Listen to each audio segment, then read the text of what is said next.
talk about other candidates, but, Mike McCarthy is not a bad coach. Mike McCarthy will win a lot of games. To me, he's the offensive version of Mike Tomlin. He'll win games. He knows what he's doing. I do think he'll make it more of an offense-first franchise. They've been stuck spending a fortune on old defensive players. It is time to pivot. Does it feel edgy? Is it what the Rams would do or the Seahawks? No. Does it feel aspirational? No. But Pittsburgh isn't. That's not Pittsburgh. Pittsburgh loves Pittsburgh. Pittsburgh's going to do what feels right for Pittsburgh. So this has always been a franchise that's insular, that doesn't operate like the rest of the league. It just feels kind of safe. So they haven't pivoted to offense. What would make any of us think they're going to pivot to a young, clever, aspirational, edgy, risky offensive coach? I mean, they can't even get the offensive coordinator position right.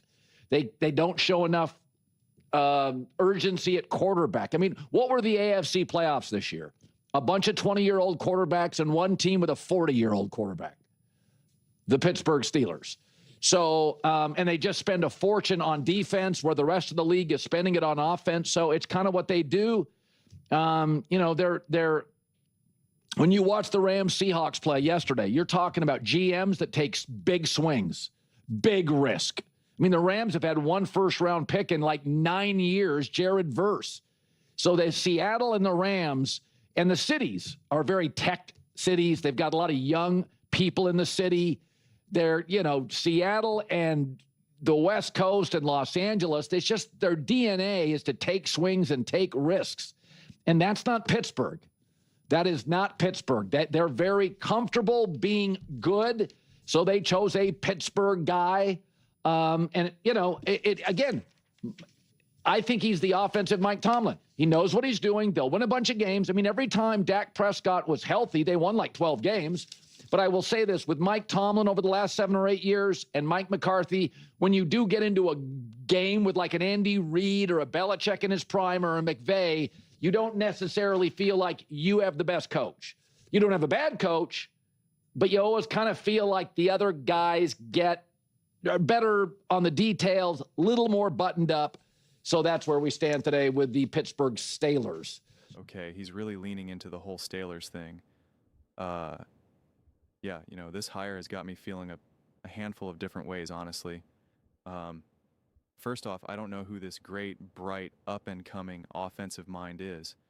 Who's on the table that the Steelers can hire in this moment of time? Sure, you can take a swing, I guess, at a Cliff Kingsbury, a Brian Dable. Not so sure that's the route you want to go in this moment of time.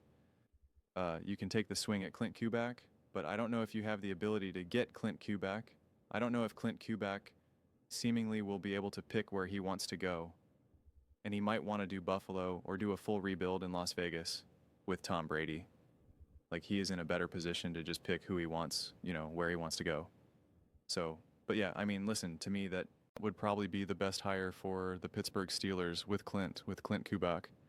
But again, the Steelers have an idea of if they would be able to actually get that, and if they would be able to get him, would they have to pay him an insane amount of money? I don't know. I don't have that information. There's conversations that are all taking place all season long and, all throughout the offseason, playoffs, etc. And just like I just don't know. So this clears throat. This may have been the best offensive coach that you can get. And if that's the case, then I think it's actually a great hire. Not because I think Mike McCarthy is this great, awesome coach. I think he's definitely underrated. I've talked about this before, that he gives like grandpa energy off, and so people just don't respect him as much. Like, from like a media, from like a persona standpoint, from a public standpoint, like Sean McVay is all serious and the media loves him. They just love, we were watching that game last night and 80% of it was just Sean McVay. They just love it. They love Shanahan. They love McVay. They just love it. And so there's just such an intensity and an aura around those coaches. And Mike McCarthy has the exact opposite. He's got grandfather energy. He's like, hey, I got my little girl here. Can you watch her? She's 5 years old. And like, you'd leave him with her and you'd come back a couple hours later and Mike McCarthy would be sitting drinking tea with her and having his nails painted and go, oh yeah, we had a great time. She did my nails and she we had a tea party and you'd be like, all right, like, you'd be great. Like, that's the energy that he puts forward. And that's just not football energy. That's not being a man. And so it's just like that honestly hurts people's perception of him. But I do think he's a really good coach. I do. I think he's a great coach. Do I think he's an elite coach? Absolutely not. But I've talked about this before. Mike McCarthy has a stabilizing ability. I don't know if he elevates teams, but he can stabilize them. And he knows what he's doing. He knows how to run a team. He knows how to run practices, meetings, culture, etc. But that's not necessarily that the Steelers were lacking. But they did need to instill that culture from an offensive standpoint. And they do need a grown-up in the room to make offensive decisions, something Mike McCarthy can do. So even though I don't think this is the long-term play to usher in the new era of the Pittsburgh Steelers, in a lot of ways, it's like a bridge coach. We talk about a bridge quarterback. He is a bridge offensive coach. You hire Mike McCarthy. You rebuild this offense. You redo the things that need to do. And if maybe he surprises people and he can take you over the hump, then it's like, okay, great. But if he doesn't, he's good enough to get you 3/4 of the way, halfway there even. And then you will have a decent offense. You will have a really good to great offense. Just can't get over that when you're going up against a great defense or another great coach. Then when there is that new hotshot coordinator who we have no idea who his name even is right now, John Smith, he's the coordinator for the Philadelphia Eagles, and everybody wants him. Now you're in a better position because you're like, I got a great offense. I got this great team. We're going to move on from Mike. We're going to hire this guy, and he's now going to take us to that next level. Boom. So it's not really that bad of a hire because you still need to just like stabilize this offense and rebuild to a degree. And so that's what Mike McCarthy brings to the table. And so I do think that's a positive. And I would rather deal with that right now than kind of do the whole game with a Brian Dable or Cliff Kingsbury or Mike McDaniel, etc. Again, unless you can get Clint Q back, because then I think that's worth it. But again, I just don't know how any of us could have any idea the likelihood that the Steelers, for all we know, they reach out to Clint's team and they're like, well, hey, would you be interested in this at all? And they're just like, and this team's like, no.